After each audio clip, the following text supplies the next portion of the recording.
অসমৰ ৰাইজে এবাৰ দেখিবলৈ পাব বৃন্দাবনী বস্ত্ৰ 720 কেবি কাঠত খোদিত কৰি উলিয়াব বৃন্দাবনী বস্ত্ৰ আৰু উজনি অসমত প্ৰথমবাৰৰ বাবে কলাক্ষেত্ৰ হ'বলৈ গৈ আছে আৰু এই বৃন্দাবনী বস্ত্ৰ আপোনালোকে চাবলৈ পাব নাজিৰা নমাটিস্থিত শৌকাজান সত্ৰত আৰু বৰ্তমান সময়ত এই যি পদক্ষেপ গ্ৰহণ কৰিছে এই পদক্ষেপৰ বাবে ইতিমধ্যে তেওঁলোকে প্ৰস্তুতি চলাইছে আৰু ভাদ 1 তাৰিখৰ পৰা ইয়াৰ যি কাম এই কাম আৰম্ভ কৰিব আৰু ইতিমধ্যে আপোনালোকে বৃন্দাবনী বস্ত্ৰৰ বিষয়ে জানে কিন্তু বৃন্দাবনী বস্ত্ৰ বহুতে হয়তো দেখা নাই আৰু সেয়েহে তেওঁলোকে আসলতে সৌভাগ্যবান বুলি ক'লেও ভুল কোৱা নহ'ব তেওঁলোকে চাবলৈ পাব আৰু আপোনালোকে প্ৰায় 2.5 বছৰৰ পৰা 3 বছৰ অপেক্ষা কৰক তাৰ পাছতে আপোনালোকে এই কলাক্ষেত্ৰত দেখিবলৈ পাব বৃন্দাবনী বস্ত্ৰ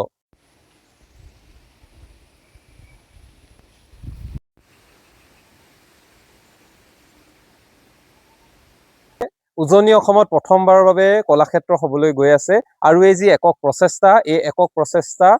হাতত লৈছে শৌকাজান সত্ৰৰ ডেকা সত্ৰীয়া অমিত মহন্তৰ নেতৃত্বত বুলি ক'লেও ভুল কোৱা নহ'ব যিহেতু আপোনালোকে বিগত সময়খিনিত দেখিছে যি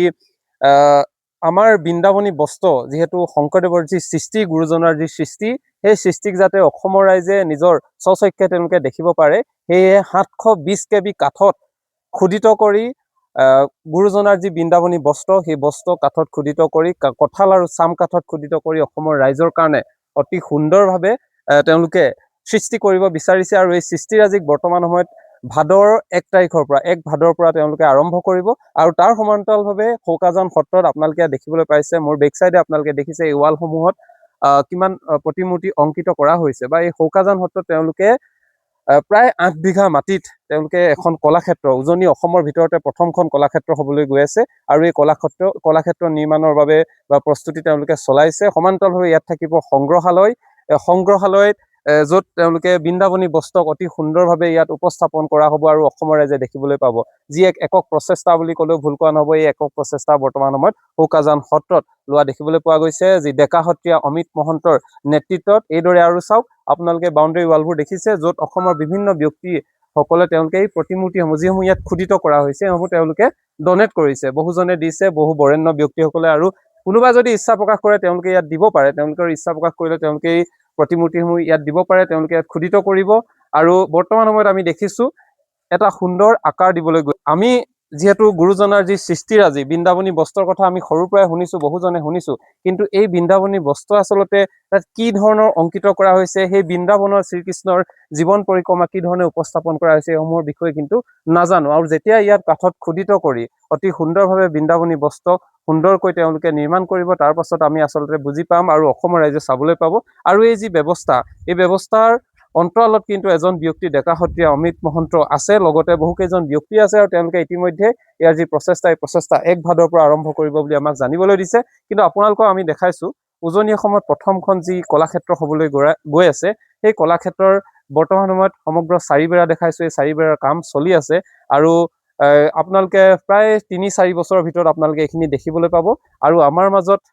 ডেকা সত্ৰীয়া আছে আমি তেওঁৰ পৰা জানিবলৈ চেষ্টা কৰিম এই সন্দৰ্ভত তেওঁ কি কয় নমস্কাৰ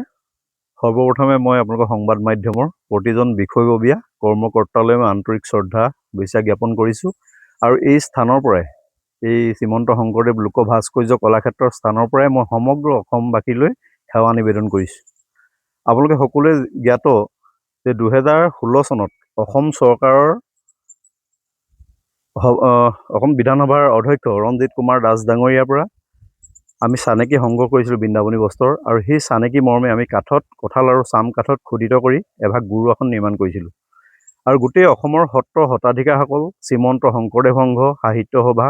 সকলোৰ পৰাই আমি লিখিতভাৱে লৈ এই বৃন্দাবনী বস্ত্ৰভাগ কাঠত খোদিত কৰিছিলোঁ আৰু যেতিয়া হুবহু হৈছে বুলি আমাক জনালে অসমৰ বিভিন্ন প্ৰান্তৰ সাহিত্যিক বুদ্ধিজীৱীসকলেও বা বিভিন্ন প্ৰান্তৰ পৰা তেতিয়া আমি গুৰুজনৰ কৃষ্টি সংস্কৃতি বিক্ৰী নকৰোঁ বুলি অসমৰ ৰাইজৰ বাবে মাননীয় মুখ্যমন্ত্ৰী ডক্টৰ হিমন্ত বিশ্ব শৰ্মা ডাঙৰীয়াৰ হাতত আমি গুৱাহাটী কলাক্ষেত্ৰত চমজাই দিয়া হৈছিল শেহতীয়াকৈ আমি 2021 চনত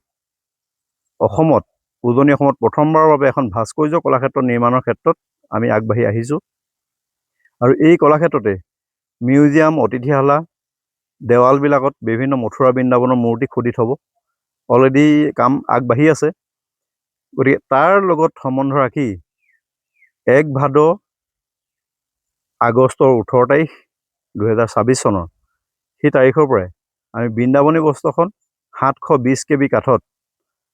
সম্পূৰ্ণ কঁঠাল আৰু চাম কাঠত খোদিত কৰিম বুলি এটা সংকল্প লৈছোঁ, যাতে অসমৰ জনসাধাৰণে এই বৃন্দাবনী বস্ত্ৰ হুবহু ৰূপত দেখিবলৈ পায়। ৰাইজৰ সঁহাৰি আমি যথেষ্ট পাইছোঁ আৰু আমি এখন খুব সুন্দৰ কমিটি গঠন কৰি দিছোঁ আৰু সেই কমিটিতে প্ৰায় 21 জনীয়া কমিটি এখন গঠন হৈছে। তেওঁলোকৰ মানে উৎসাহ উদ্দীপনা দেখি আমি সঁচাকৈ আনন্দ অনুভৱ কৰিছোঁ আৰু তেখেতসকলৰ যি দিহা পৰামৰ্শ, সেই দিহা পৰামৰ্শই আমি কামত আগবাঢ়ি যাবৰ কাৰণে বহু সুবিধা পাইছোঁ। বৃন্দাবনী বস্ত্ৰত প্ৰকৃততে মথুৰা বৃন্দাবনত যিমানবিলাক মানে কাম হৈ আছিল, মানে মথুৰা বৃন্দাবনত মানে ভগৱান শ্ৰীকৃষ্ণই কৃষ্ণ জন্মৰ পৰা কংসবধলৈকে যিমান দৃশ্যবিলাক আছিল, সেই দৃশ্যবিলাক তাতে খোদিত কৰিছিল। আমি দিনে ৰাতিয়ে যদি কাম কৰা হয় 2 বছৰৰ ভিতৰত সম্পূৰ্ণ হ'ব বুলি ভাবিছোঁ। তাকে আমাৰ শিৱসাগৰ জিলাৰ অসমৰ বিভিন্ন শিল্পী কলা কৌশলীসকলো আগবাঢ়ি আহিছে। তেখেতসকলক লগত লৈ আমি বৃন্দাবনী বস্ত্ৰখন এবাৰ সম্পূৰ্ণ কৰি অসমৰ ৰাইজক দেখুৱাম বুলি আশা কৰিছোঁ। তেখেতসকল আমি